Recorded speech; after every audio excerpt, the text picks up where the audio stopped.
I'm coming home soon. Do you need me to pick up something from the supermarket on my way home? There's something I want to talk to you about when you get home. It's important. What is it? Does something happen? I only ask for one thing, and it's that I stop being a housewife for our family. I also have no intention of continuing my relationship with you. I have no faith in our marriage. The last 10 years being married to you was not a happy time for me. I'm going to concentrate on finding my own happiness now. I hope that you'll find happiness too. I won't sue you for the emotional abuse you put me through over the years. But please do one thing for me. Please take good care of our children. That's all I ask. Goodbye. Okay. Uh-huh? Is that all you have to say to me? Look how much I wrote, and all you can say to me is, okay? I put a lot of thought into what I was going to say to you. You're always so cold to me. You're a terrible husband. What do you want me to say? This isn't the first time you said something like this to me. I'm sick and tired of you jerking me around like this. If this is what you want, I won't stop you. Don't give up on us so easily. Don't you have any feelings left for me? You're not going to stop me from leaving you. Does marriage mean nothing to you? Look, what do you want me to say? If you want to divorce me, I can't stop you. This is not the first time that you try to divorce me over chat. What is it that you're looking for? I want you to stop me from leaving you. That's what you want too, right? I know you still love me. I don't want to continue this conversation with you. I'm sick and tired of you stirring things up between us. In fact, I want to divorce you. You were right. The last 10 years hasn't been fun for me either. I want out. How can you say that to me? Aren't you my husband? Stop playing games and ask me to come back to you. What are you trying to do? Why do you want to make things so complicated? This is the first time that you said that you wanted to leave the kids, too. If you weren't being serious, you shouldn't have said such a thing about our children. That's sick. I wasn't kidding. I had to say that in order for you to take me seriously. I tried to take you seriously at first, but you like to make things so difficult for me. You've been acting crazy like this for the past 6 months, and I'm tired of it. Now you've convinced me that leaving you might be the better option for me. I'm prepared to end our marriage. Prepared? Prepared for what? I'm getting ready to divorce you. You've been asking me for months now to leave you, and I'm finally going ahead with it. I don't want to go back and forth with our decision. Well, it's not an easy decision to make. If you asked me not to leave you, I'd reconsider. Are you home right now? I'm not. I'm not coming home until you apologize to me.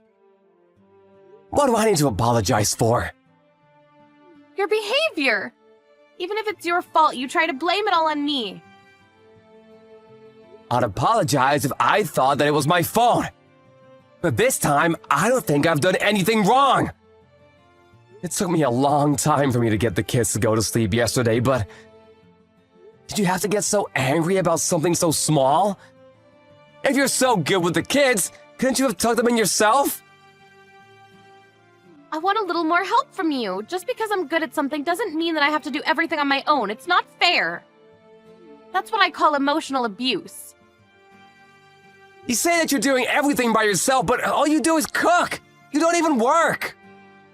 Are you making fun of the fact that I don't work? I'm busy too, you know. I'm sure that you are.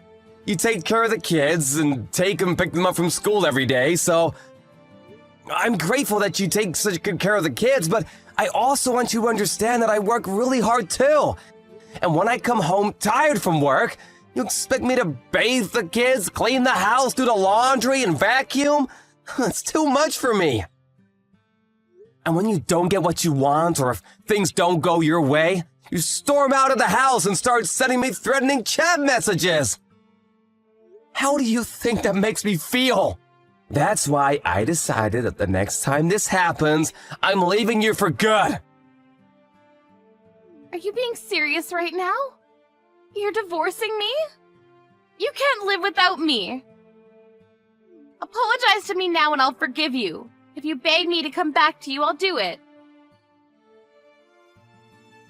I'm home now. Are you listening to me?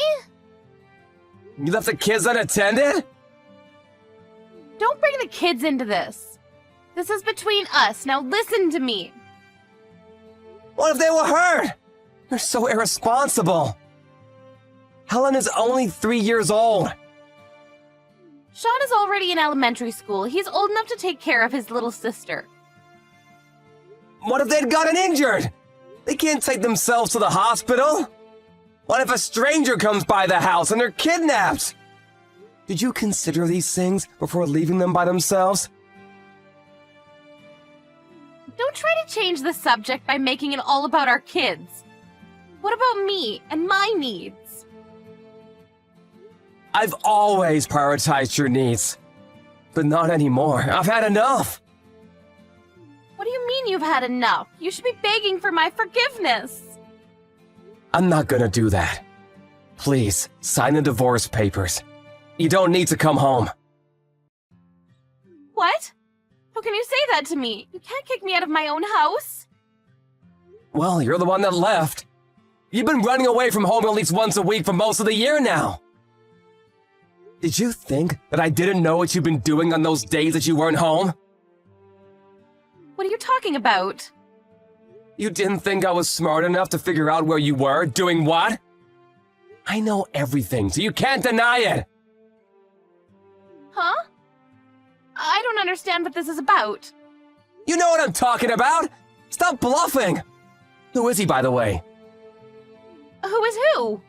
What man are you referring to? Don't pretend that you don't know what I'm talking about. This is your opportunity to leave me for good and be with the other guy out in the open. You don't need to keep it a secret anymore. You were just using me to make me look like the bad guy. I have no idea what you're talking about. If you're leaving me, you'd better pay me alimony and child support payments. Yeah, whatever. I saw this coming. What? You'd better pay up. I've already discussed it with my lawyer.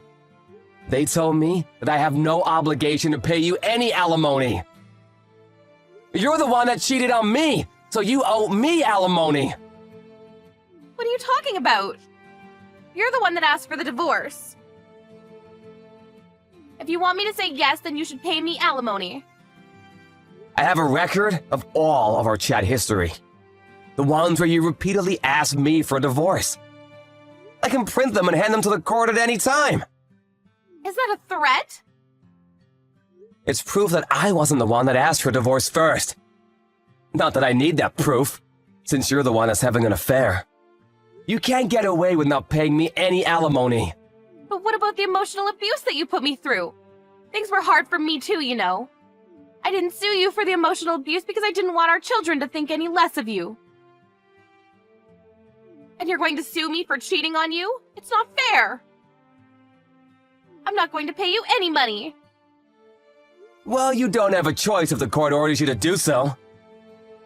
I also know that you've been stealing money from my bank account and transferring the money into your own. I don't know what you're talking about. It must be some sort of mistake. You've been taking out small accounts over the course of months. I'm onto you. I saved up that money before we got married, so it's not yours to take. I'm gonna have to ask you to pay me back for that as well. Why do I need to do that? Besides, I only took the money to pay for stuff that our kids needed. You didn't give me enough of it to live off of. I can't believe you would say that because you also took plenty from my main account where my salary is paid. I'm sure that you took the money so that you can use it after you divorce me. I didn't think we'd be getting divorced so soon. I'm going to ask you to pay me child support payments. That's the least you can do for me. I'll be more than happy to pay the child support payments if you're gonna take good care of our children. I felt obliged to give you child support payments, and I was more than willing to pay until I found out tonight that you left the kids home alone, unattended. Your parenting is reckless. I don't think you care about them. All you care about is yourself. How the hell can you say that to me? If you cared about them, you wouldn't leave a 3-year-old and a 7-year-old at home alone. You didn't even lock the door! Do you know how dangerous that is? That's because... I don't want to hear any more of your excuses. I'm not making excuses. They sound like excuses to me.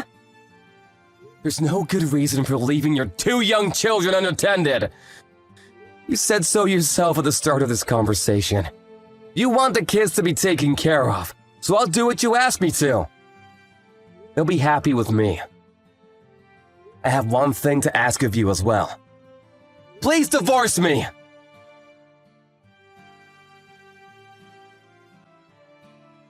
Karen rushed home, but Ryan had already left the house with his 2 kids to go see his parents. Ryan took a few days off work and discussed with his parents about the next steps after his divorce from his wife, Karen. Karen came over to her parents-in-law's place and brought her 2 parents with her. They tried to get the children to come home with Karen, but failed miserably. Ryan told everyone about how Karen had cheated on him and tried to blame the reason for divorce on him. Karen's father slapped his daughter's face in anger. Karen's parents apologized to Ryan profusely for their daughter's terrible behavior. But Ryan had already made up his mind about the divorce, and he began the process with the help from his lawyer. He plans on suing Karen's lover as well. It seemed that Karen's lover was also married, so things were going to get ugly. All we hope for is that Sean and Helen still grow up to be happy despite their parents' divorce.